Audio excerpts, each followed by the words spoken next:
Okay, right. Can you see my screen, everyone? I think it's not quite on slideshow mode, is it? Right. Here we are, talking about the right to grow. Now, uh, I just wanted to give you an idea of Social Farms and Gardens and the Community Land Advisory Service, which I run. Um, we we're funded in Wales by Welsh Government and by um, Scottish Government as well, and we support communities to set up community-led green space projects, and that does encompass what the subject is today, sort of your incredible edible uh, style growing of local food and even flowers. So we've been doing this for um, best part of 13 years now. That's just an exit from our website, that bit of text there about the Community Land Advisory Service, the Welsh part of our website. Now we're sort of at this stage only operating fully in Wales and Scotland. That's just to do with the fact that Welsh Government and Scottish Government fund us, and we're struggling for funds in the likes of England and Northern Ireland at the moment. But yeah, I've been around for the best part of 13 years of Social Farms and Gardens, and my background's in town planning. I used to work in planning departments and a bit for planning consultancies. And yeah, since I joined, I've not looked back really. It's a better world to be in, third sector these days. I do feel for some of my public sector colleagues. Lots of pressure and demand on their time and resources. But just in terms of barriers to, can you still see that fully? If I go to my notes, can you see that? Okay. Ish. Ish. Okay. Um, hang on.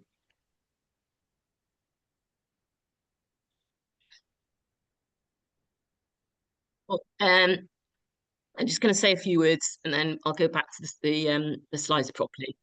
As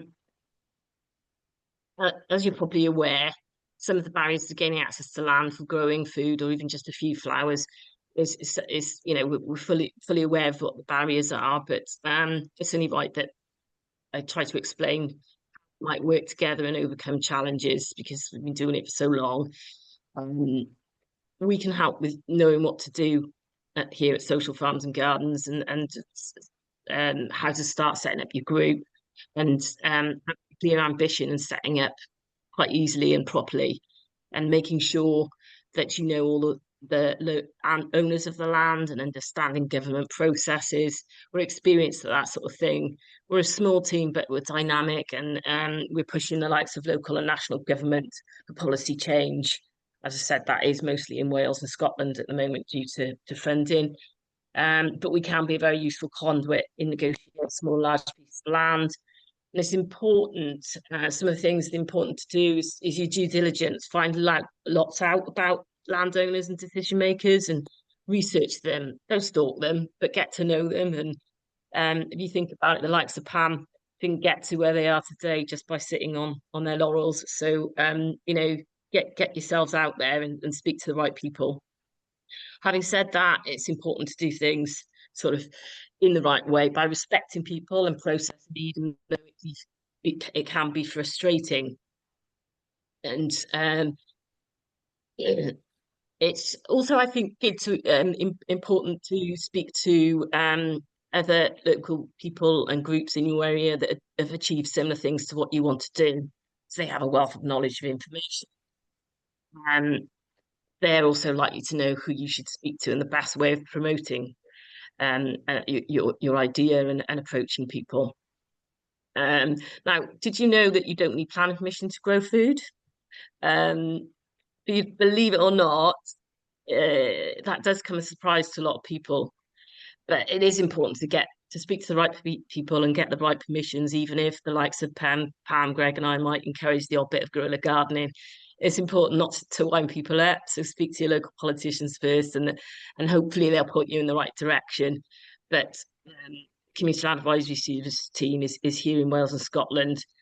If you do need a bit of one-to-one support, and we have a lot of resources and guidance, and that web link in blue is a bit about links you to some of the guidance on the Community Land Advisory Service website pages. Finally, for my bit, I did just want to say, don't take too much on. If you have an intention to take over large swathes of land across the town, city, or village, and there's only a few volunteers, then you're going to be relying on them too heavily. And that's not achievable. People see through, and you just get burnt out anyway. So start small, show your worth, and build trust. We're going to have some questions and discussions at the end. So as I've said, please wait for the end of the speakers. But by way of introducing Pam, many of you will know she founded the Incredible Edible movement in 2009, and she needs little introduction. But in 2022, she launched the Right to Grow movement in the House of Lords to make it easier for local communities to gain access to public land to grow local food. And since that time, a number of local authorities in England and some in Scotland have launched the Right to Grow on their public land.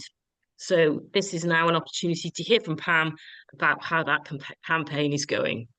And I might just stop sharing and reshare so you can see it properly.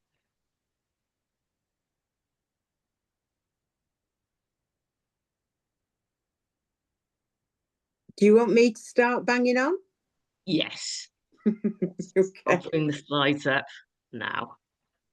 Well, first of all, thank you everybody for finding time to come here and listen, and hopefully share some great ideas about what you're doing and put us on the right path if for some reason we don't really understand some of the particulars around your part of the world. I just want to make a point, right?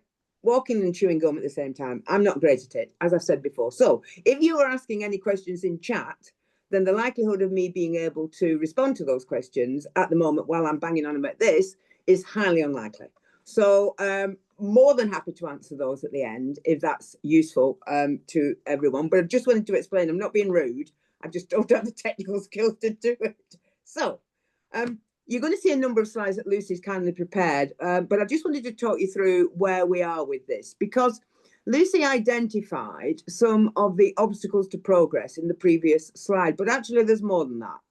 There's a cultural obstacle to progress, which is, and can I just be clear, I am talking about the land paid for by taxation. I am talking about public land and public spaces. I am not talking about private backyards. I am not talking about the, the Lord of something or other's estate. Those will come in time. But we are talking about the low-hanging fruit, and the low-hanging fruit has got to be the land that we pay for with our taxation. And therefore, when we're actually looking at how that is used, and there's some slides here that are from a range of different scenarios, different towns and the like, where people have just got up in the morning and done what Incredible Edible encourages them to do, to have a look about the place you call home, find places that could be loved and could be greener and where you think you could grow food and share it. Just go out in the morning and do it. Find some seeds in your bottom drawer. See if your next door neighbour's up for doing it.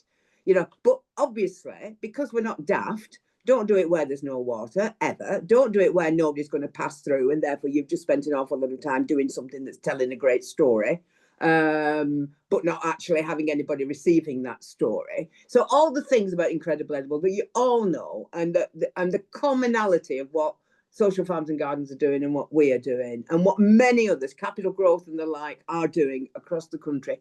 Utterly fantastic.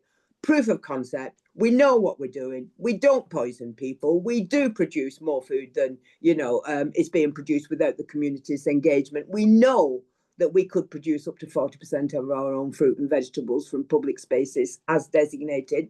We're not daft to think that that's going to happen, but my word, imagine what we would make, what it would mean if we could actually produce a lot more local food, a lot more local market opportunities, a lot more local jobs from inspiring people to grow food.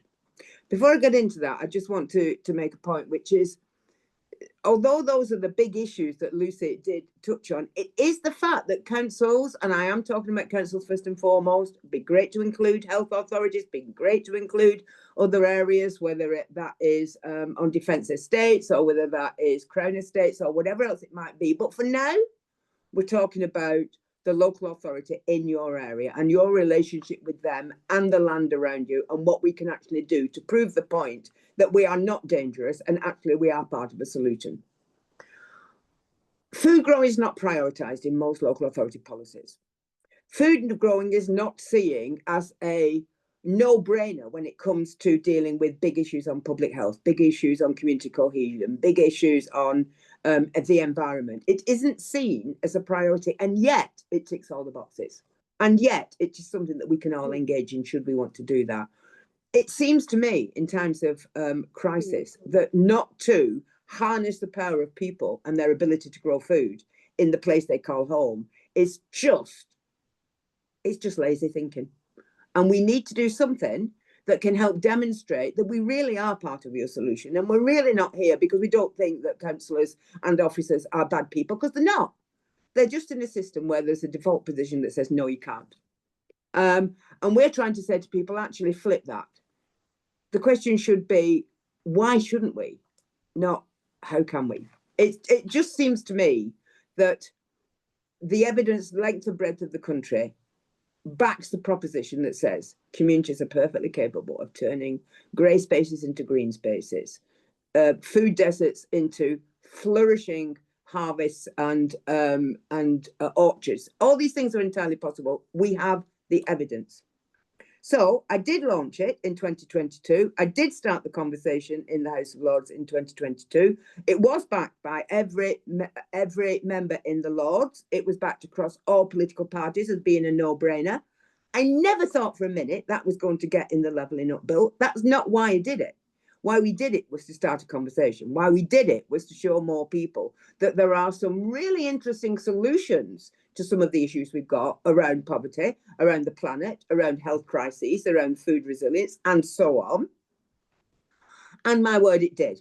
Because you can put the next slide up now if you like, Lucy. Because we then went back to our heartlands, and our heartlands are grassroots. And we helped support what was happening in Hull. Fantastic dialogue going on in Hull already about food, about communities, about sharing, about time banking, all sorts of things.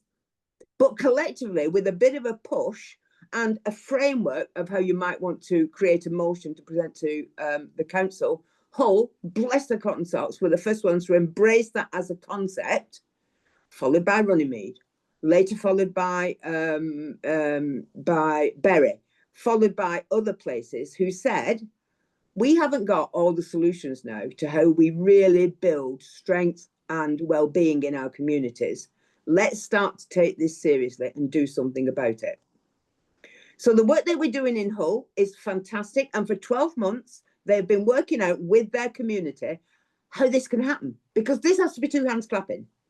This isn't yet another top-down policy that somebody's going to make a decision on. This is about creating a dialogue and trust, and you use that word, Lucy, trust between citizen and council that says together we can reshape the assets of our town. We can find more land for people to grow on. We can help people by doing things like in Hull, covering your insurance for you. I mean, if you've public liability on grass, why shouldn't you have it on places to grow food? Doesn't make any sense. And yet it was a problem. Well, Hull have got something to say about that, and they've changed the rules around that. And what we know is the more that we can build confidence within councils and their partner organisations, the better it will be for those of us that want to argue that change within that neighbourhood to actually get some success. Because it is a matter of confidence. It's a matter of confidence in the community that they know the right words and they've got the right to repurpose public land for themselves and for nature. And confidence in the community, in the council, that actually they can trust people. There is evidence across the land that they can trust people to do the right thing when it comes to growing food. We do not wish to poison our children. We do not wish to plant things that are going to be bad for people. We want to create orchards. We want to create herb gardens. We want to create more edible landscapes. So Hull was the first one to grow, and then some great things started to happen. So the council moved something really interesting around allotments, but being creative, in principle, accepting the idea of a right to grow. A right to grow is about repurposing public land. Can I just underscore that? Repurposing public land for food and nature. That's what it's really about. Feeding Liverpool are now looking at it, particularly led by public health there, because they can see the benefits of doing these things. The same in Edinburgh, the same in Brighton, the same all over the place. And this is the moment to grab this agenda and feel pretty robust about it, because the solutions for climate change aren't obvious to the powers that be, whereas some of them are fairly obvious to us at the grassroots, which is why Tower Hamlets are looking at it, why Hackney is looking at it, why Waltham Forest is looking at it, and why the London Assembly said they wanted to recommend a right to grow across London. And this is a really interesting thing that's happening. Next slide, please. That all over the country now, many councils are in different stages of accepting the concept of a right to grow. Berry, and I know Andrew is on this call, and Andrew from Incredible Edible Prestwich, totally fantastic, did the spade work on it, got it through the council. Runnymede was an early adopter, Hull, as I've said, Shropshire an early adopter, St Albans, Cumberland. We didn't even know they were doing stuff in Cumbria because, of course, we're not a well-funded organisation and we have to wait for people to tell us. But you can see that people are in different stages across the country. And this is why we're going to do three things. We are campaigning for a right to grow in the north of England on a coast-to-coast basis, from Liverpool to Hull, including Leeds and Sheffield and all points in between, to say, we the people want to work together. Doesn't matter about your brand. If you eat, you're in. And if you want a right to grow and repurpose public land, we want to work with you. So that across the country, communities are leading the discussion in the place they call home and making positive contributions to helping councils see that this makes sense. So an edible corridor from coast to coast in the north is our ambition. Anybody that wants to help us do that, get in contact. Similarly, we want to help London be the first C40 city to repurpose all its land for food and nature. And that is about not a blank check. That is about saying councils, boroughs, talk to communities. Let's find a way of doing this. If the spirit is there, we can do it. It's always about the will to make the changes. And it's really opportune as well, because we're working with groups in Wales, Right Community Action, to look at whether we could work across the north of Wales. Our groups in Conway know that around the northern coast, there's lots of interest there. There's lots of interest in national parks. So we want to work in Wales with those that want to help us work in Wales to make sure that this principle actually benefits people and planet and is seen as something really positive that local authorities who are under the cosh can actually do. Because you're all good people. You've just not got the assets to do what you aspire to do. The last thing I would say is this is the time to do it, because not only are we, the people at the grassroots, demonstrating that we can do this and we're ready for change, but those that would influence national government and others are also indicating it. If anybody's read the Tim Lang report on civil resilience, you will see he cites Right to Grow as one of the anchors for a different approach to investing in people's ability to live well in a food crisis. You will also note that if anybody has read the National Food Strategy that was announced in England, I don't know, a month ago, 6 weeks ago, on priority 10 on getting communities engaged, again, Incredible Edible and the work we're doing is cited as part of that solution. And so it's not about Incredible Edible. It's about all of us that care about the people we live close to, the planet we live on, and the knowledge we have around growing more good food locally, sharing that, and taking advantage of the opportunities that that builds to create more local supply chains, to create more local jobs for the next generation, to start to think about reducing that carbon footprint by simply growing more food locally. And the way to make that happen and to make it easier is to repurpose public realm. So that's what we want to do for the next few years. I'm going to pass on to Greg now. Thanks. Yes. Sorry, I just need to. That was amazing. You know, I've heard you speak before, but I'm always a little bit wowed by it, to be honest with you. How inspiring it is to hear you speak. So just moving on quickly to Greg now. Not reminding you that we're having questions at the end, so get your things in the chat and start thinking about what you might want to say or ask or challenge even. So we're going to hear from Greg.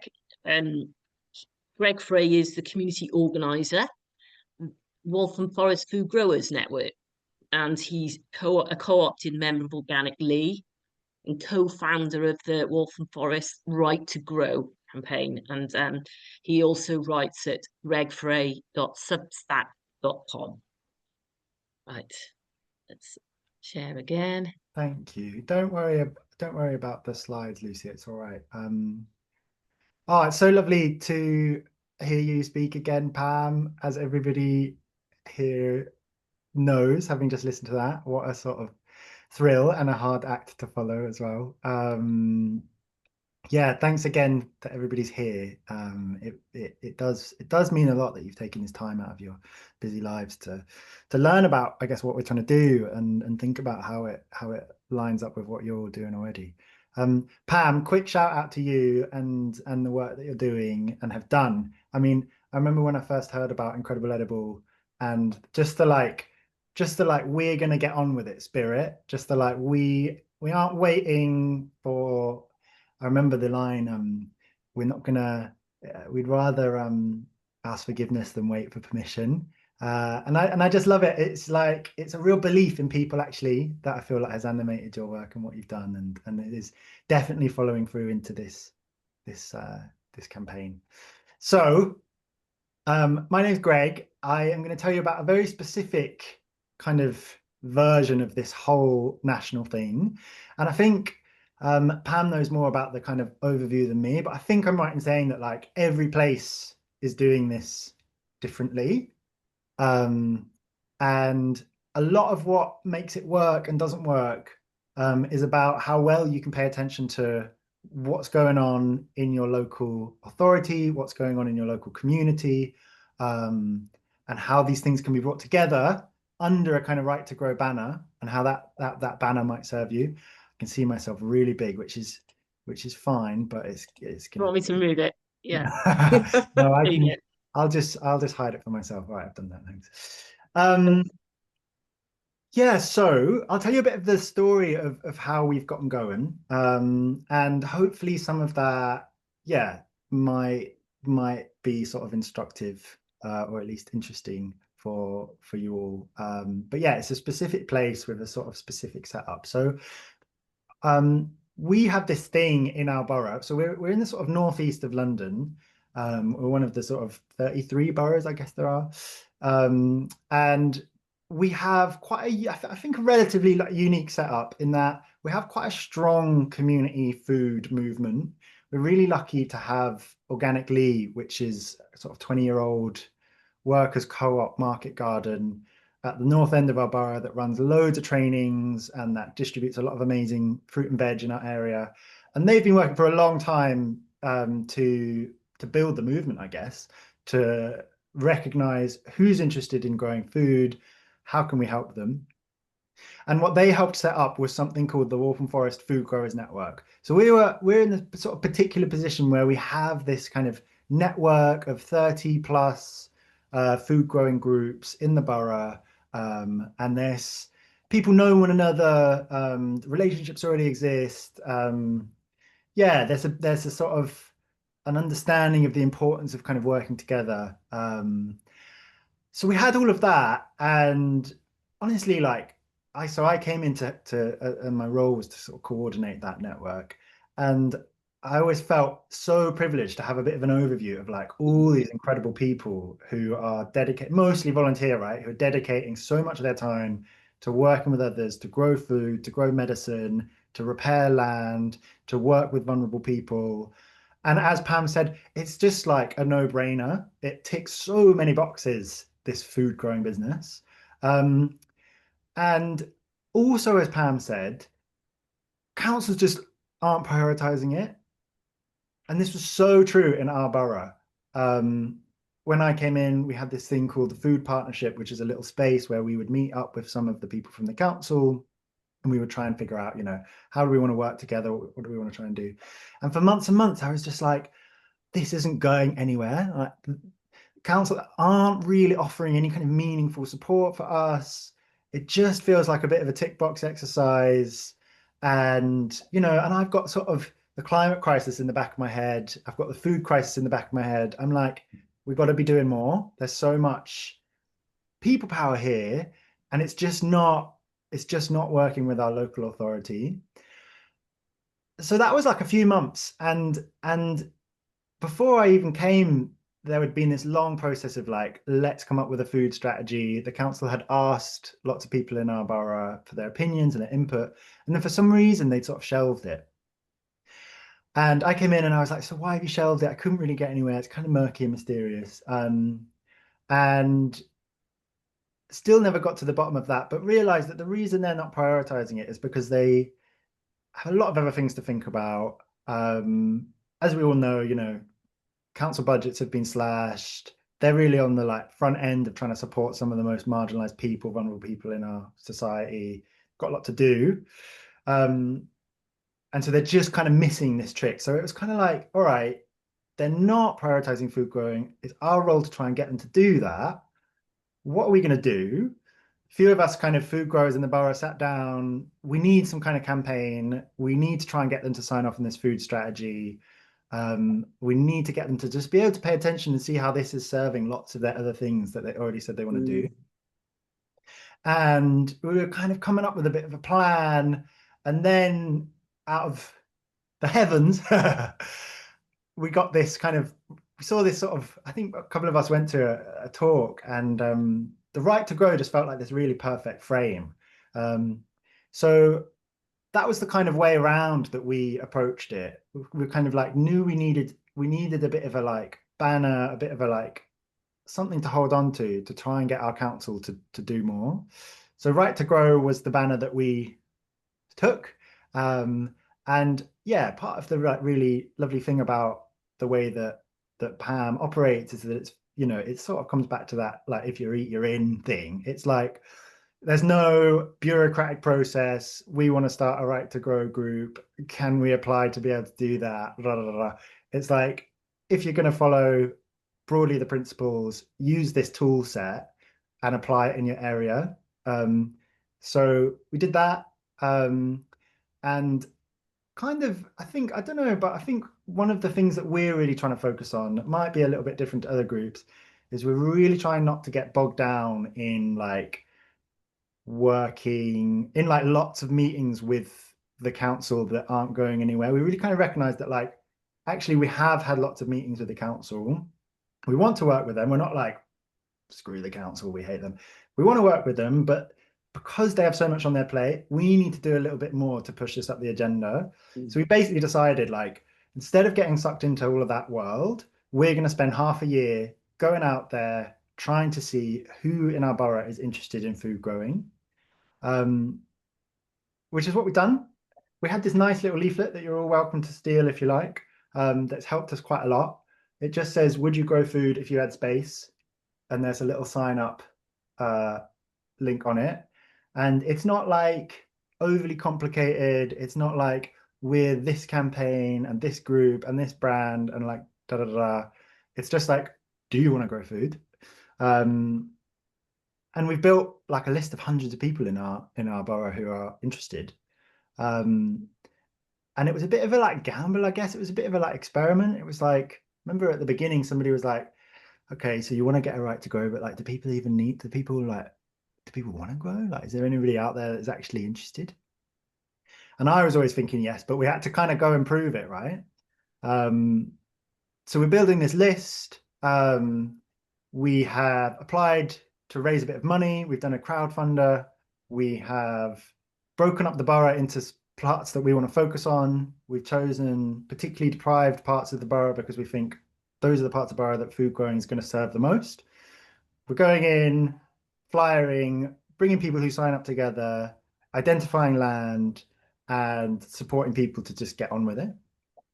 We've started mapping the borough. We've mapped about 50,000 square meters of potentially food growable land. And we're beginning to do it, really. We're beginning to get groups of people together around specific bits of land. And really we're doing this kind of strategy of like trying to get the council to hand over meanwhile leases and service level agreements to use that land, but also just kind of getting on with it in this guerrilla garden type fashion. And it was only after we kind of built that like energy and had a bit of a social media buzz, it was only then that we met with some councillors who kind of would then take us a bit more seriously, right? Because we have lots to point to, lots of people, lots of spaces, lots of bits of land identified. So I would personally recommend like that way round, like building a movement and then going to the council and having a bit of power and a bit of teeth. I think that's working quite well for us. Although, you know, it's never that easy regardless. But they have put the food strategy back on the table. They've committed to signing off on the food strategy. They've committed to providing service level agreements for a few plots of land. They have pointed out some other bits of like unused land that could be for community gardens. So we are getting stuff from them. We don't have a right to grow yet. We don't have the council map that shows all of the land in the borough. We don't have the startup fund that we've asked for new gardens, which really wasn't a lot of money, just a little pot to help new gardens get on their feet, get off the ground. And what we really want and what we've heard recommended from a lot of the other groups is a food growing officer in the council. So somebody 2-3 days a week who can be a point of contact for all of the community growers. And we haven't had that either. So we're still going and we're going to ramp up the tactics. We're going to try lots of different things to try and show them that this really matters, that loads of people care about this. And we're going to see how far we can get. That's it. That's all I'm going to share. Thanks so much for listening, everyone. Good luck on Fabulous. journey. Fabulous. Thanks so much, Greg. That was really great and real first-hand experience of some of the challenges that are out there at a local level. But making great strides in sort of bringing people together and starting the movement. Yeah, really good.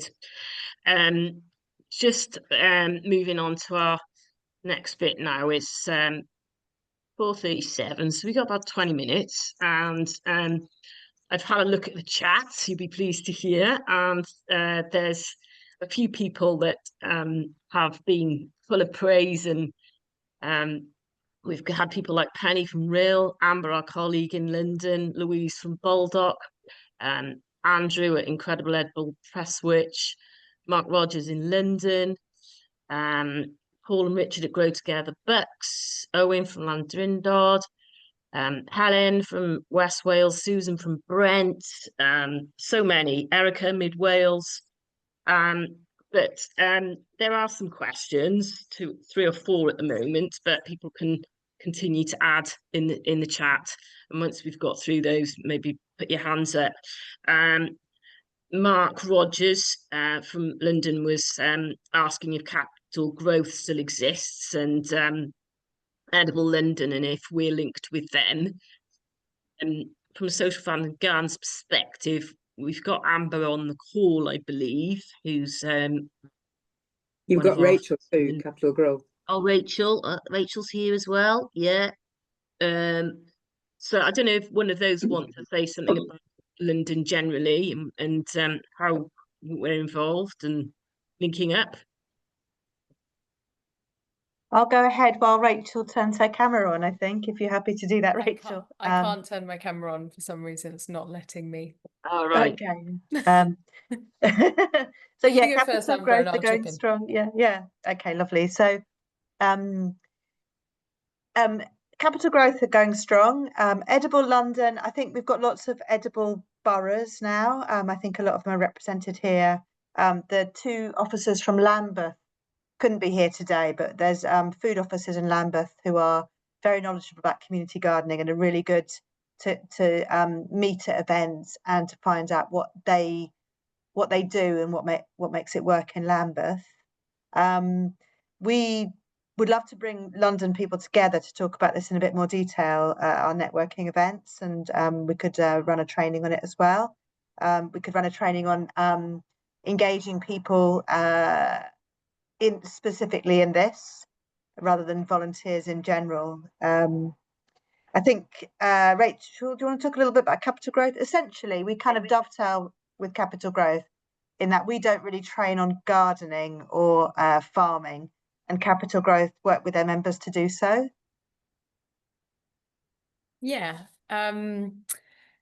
Yeah, so in terms of Right to Grow, we are working with, I guess our main focus at the moment is bringing together all the food growers networks in London to try to coordinate more between us so that we are kind of coming as a united voice, and looking to find inroads with the GLA through the Environment Committee to see if we can get the GLA to declare a right to grow as a kind of the Greater London Authority to set a precedent for the rest of London.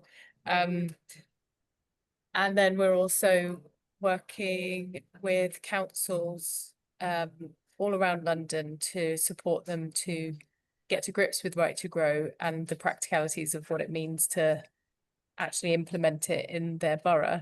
And what we found is there's so many councils, so many people within councils that are really keen and want to make it happen. And actually, every year we do a survey called the Good Food Local Survey, where we survey every single council in London and on all kinds of different things on the food system. And we found this year we had 23 out of the 33 councils in London say that they were interested in the Right to Grow.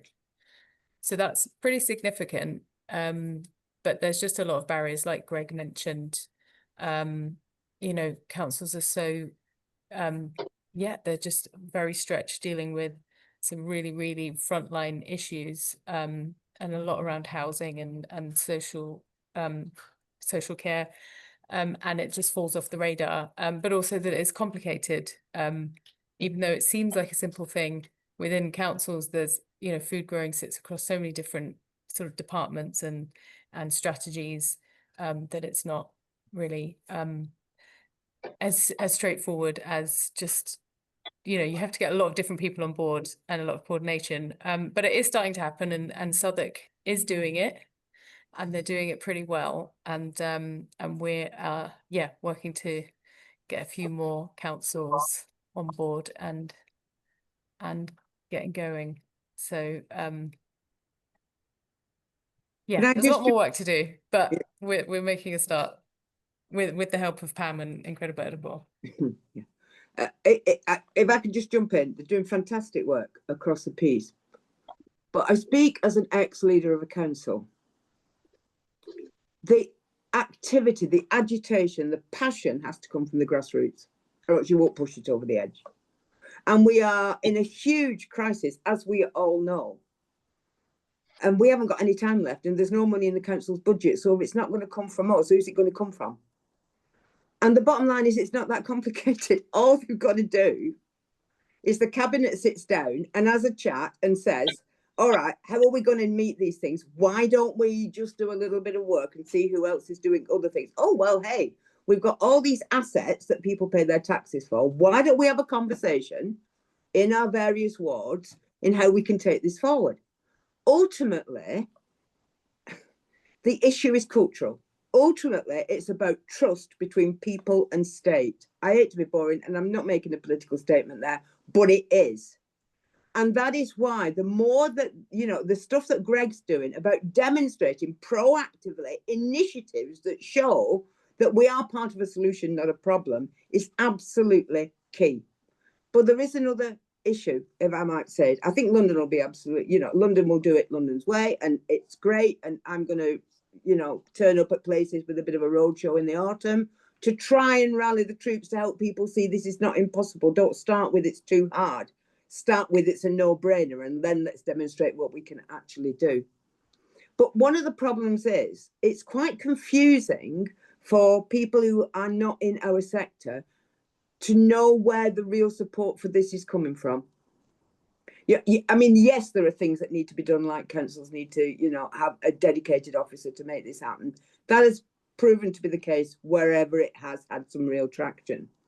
But ultimately, everybody's trying to reinvent a growing community initiative, and they're already there. So can we please collaborate under one banner and find our strengths so that we build the critical mass? Because at the moment, we compete with too much. And I'm sorry to say that, but that's how it feels from the grassroots. So we need to kind of, like, as I've said before, it doesn't matter what the brand is. What matters is the vision of repurposing public land for food and nature is taken forward. And I can honestly say that wherever it has real impetus coming from the grassroots, that's when it gets the best traction. Yeah, I agree. I've seen it done, you know, tried to be done from top down by some local authorities in sort of suggesting bits of land, and communities are a bit more like, well, we quite like this space that's on our doorstep, why can't we have that? And they don't work. So yeah, it has to be done from community impetus. We have got some other questions. I'm keen to try and address the question that Steph and Finn from Crew Compostio have said about composting space and how much this is a bit of a challenge in terms of some of these more incidental spaces and where composting bins may go. You know, I suppose that's down to the design, isn't it, of the site, and how big the site is as well, and what you want to achieve. But yeah, any thoughts there, Pam? I'm no composting expert, you know, I do my bit. And we have some fantastic group. Here's the thing, right? It doesn't matter that I don't know the solution. There are millions of people out there in our group. No, there's not. There's hundreds of people out there in our groups who already know the solution. The stuff they're doing in Port Maddox, fantastic, you know, in partnership with the school. The stuff that all over the place. The idea of master composting, of community composting, of the importance of that living resource that we all have access to and can create and can make our soil even more productive. So it's a bit like people saying, well, how do we water these places? The question is, I don't know, how would you water these places? It's where you live. Where do you want to put it? What do you think? It's as simple as that, you know. And if you haven't got the solution to it, go and find somebody who has got the solution to it, or find another place. If we don't use our initiative on this one, we're still doing top down. So let's just use our initiative, because actually we can trust each other. We know what we're doing. Yeah. Do you have any thoughts on that, Greg, as to, do you know any spaces that have got compost areas? Lots of people doing it differently in different places, I guess. I was looking at Brighton. There are a couple of different ways of doing it in Brighton. A while ago, I was looking at that, so might be interesting to research that. But they built a sort of network of maybe 25 like bays outside of people's houses that were kind of sealed, and people could just fill them up and then take compost when they were ready, and that's quite nice. There was another model where somebody would come around and pick up your food waste on a cargo bike. Here we have like gardens that might be behind gates, but they have a little hole, and residents are invited to put their food waste in, and then that gets put into the community garden compost. Some people have been lucky enough to get money to buy one of those big ride-on things. They're quite cool, because the rats don't get in them and stuff. Yeah, there's loads of ways. Yeah. Loads of Are ways you to going to come back in there, Pam? No. I was No. just going to say, no, not at all. But I think the one thing that is really important is that we build up our own confidence levels, because collectively we've got a lot of these solutions, and we're not saying we're about to be able to take over the world. What we're saying is, in the area relating to people and land and food, we know what we're talking about. So you've got to start backing us. And that means shifting your budgets. I know it's a nightmare, but shift your budgets. Why are we filling up potholes when people, when we're talking about food justice? These are debates that we need to stimulate, but this is not today's issue. But what I am saying is, at the end of the day, each of us has a role in this planetary crisis. And some of that role is about how we spend our money and what we prioritise. Yeah, definitely. Yeah, we've got Alistair here, who's sounds like he's a new councillor in a new role, and he's asking who you would speak to first to try and get things moving at a council level. From my perspective, I'd say that your local ward members and local councillors, councillors that have got a listening ear, and a bit of influence sometimes. Pam, you obviously you've got a bit of that background yourself, haven't you? Yeah. Who would you suggest? Okay. So again, this is no bad guys or guyesses, right? It's a system, and the default of no, you can't. So I would not start with middle management anyway. I just wouldn't. No. Right. I would listen to what Greg's just said. Stimulate, create the story, have things to point. The reason Incredible Edible started with propaganda gardening was that we wanted something fast to point at to make the point. That's why we did it. Not because it was the only thing we could think about doing it, but we knew we needed to demonstrate a proposition early. And therefore, demonstrating the proposition early is really important. Of course, if you know you've got a great ward councillor who completely gets this, then of course you work out with them how you do something like this. But ultimately, it is about demonstrating a proposition, and then public health will be the foot in the door, definitely. The three areas of, and forgive me if anybody on this call is coming from one of these sectors in local government, but I've just got to call it how it is, right? Nightmares are highways, estate management, and parks, right? So you don't start with those three, or else you might as well shoot yourself. Yeah. So don't start with those.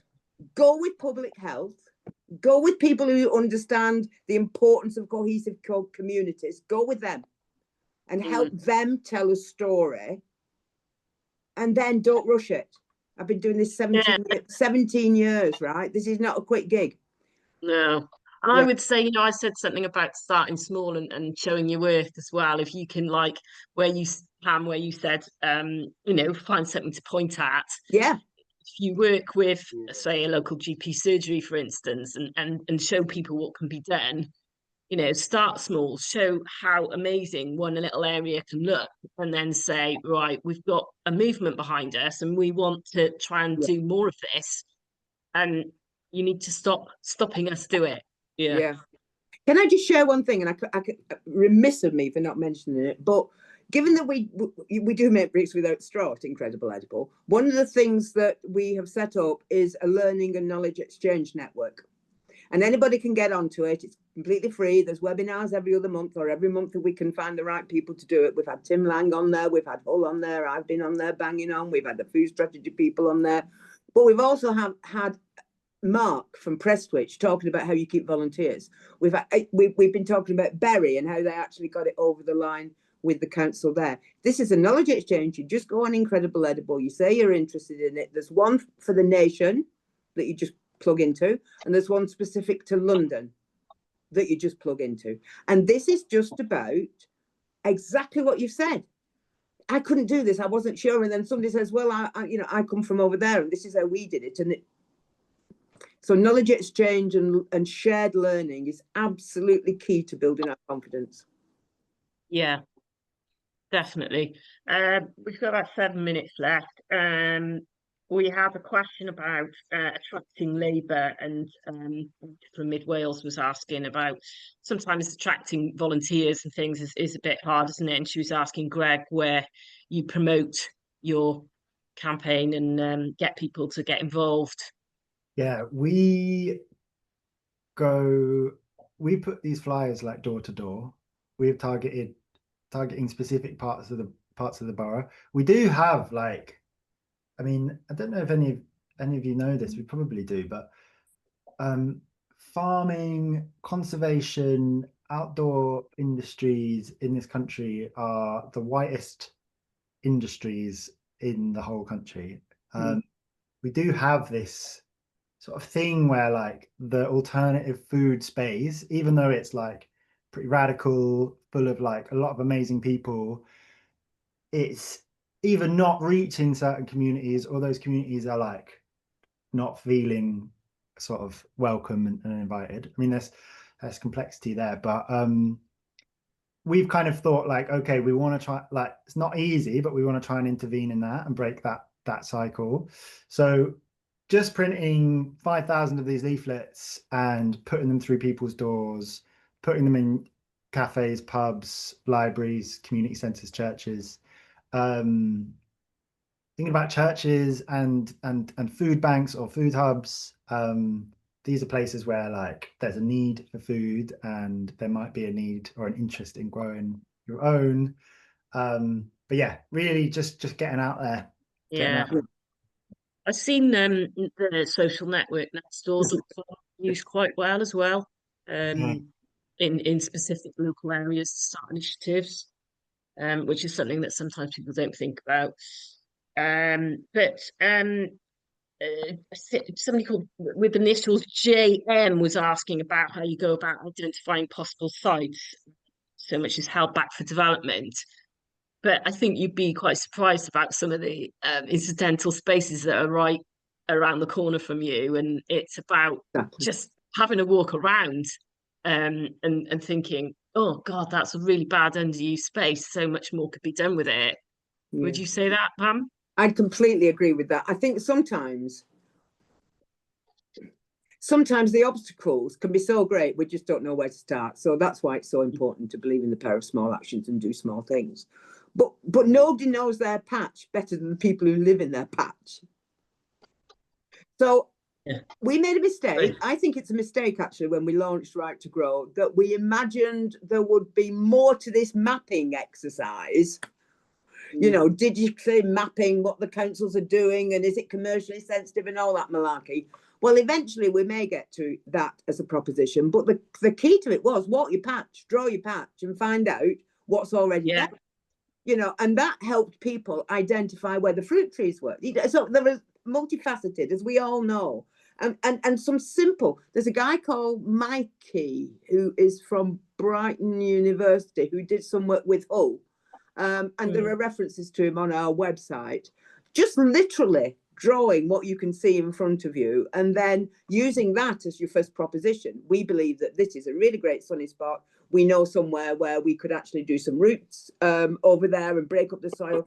Let's start with that. So not to get overwhelmed by the mapping thing, but to know that you know your patch better than anybody. And that means that when they say to you, oh, well, have you done an ecological test on it? And all that stuff, which they always do, you say, no, because we're not doing that, because we actually think there is something not very nice in that. We're doing this over here. And do you know what we're doing? We're going to put a membrane in it. Or we're going to go over there and we're going to do a raised bed, because we're not, all the time the default position is you must be a bit daft. And the default position actually should be, no, we know what we're doing. We're not going to poison our kids and our next door neighbours. So trust yourself and make mapping simple by starting with the streets around where you live and seeing where you go with that. And just asking that question, isn't it, to the council, your local ward member, do we own, does the council own this? We're going to put a few things on it. Have you got any objections? And just maybe start and then see who takes notice. And talk to each other. Let's talk to each other more so that we can share that. Like, I know a really big authority that didn't charge in bloom groups for building raised beds and growing flowers on them, but did charge edible groups for doing raised beds and growing food in them. Now then, where's the logic of that? There is none.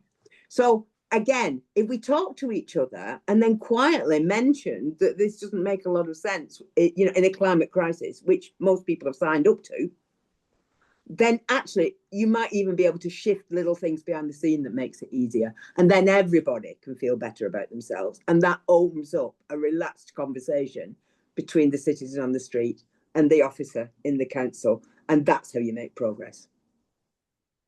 Yeah, agree. There's a Councillor Chris Owen who's got a large piece of land there. They've got in mind in Landrin Dodd.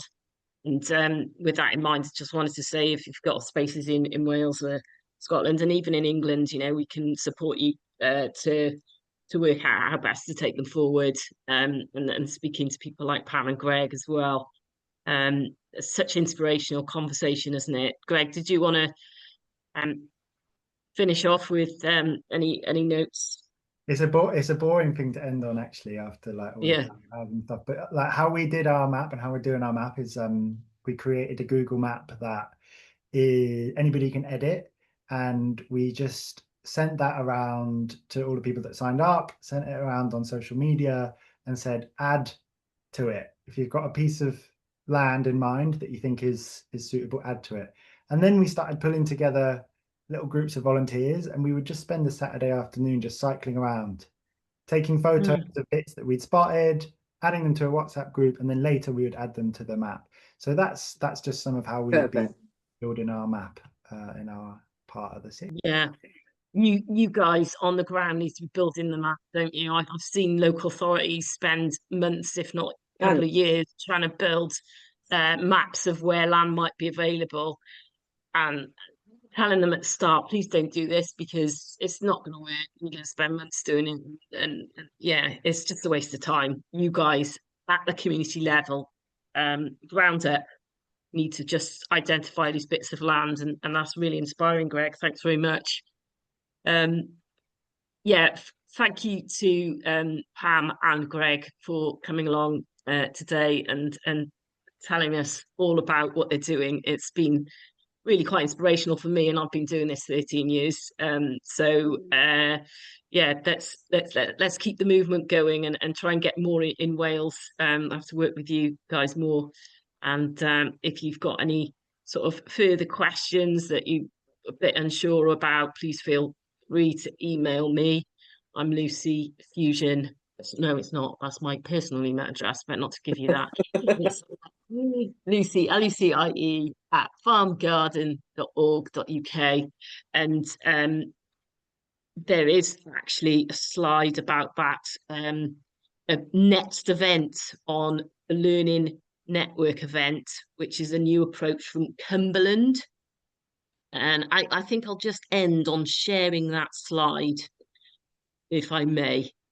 And can I just say, before you do that, I don't care how many of you write to me, the more the better. I'm just pamwalrest@gmail.com. Just get in contact. That's all I would say. Yes. Thank you all. Take care. Have a nice evening. Thank you. Thank you. Bye. Bye-bye. So much. Good night.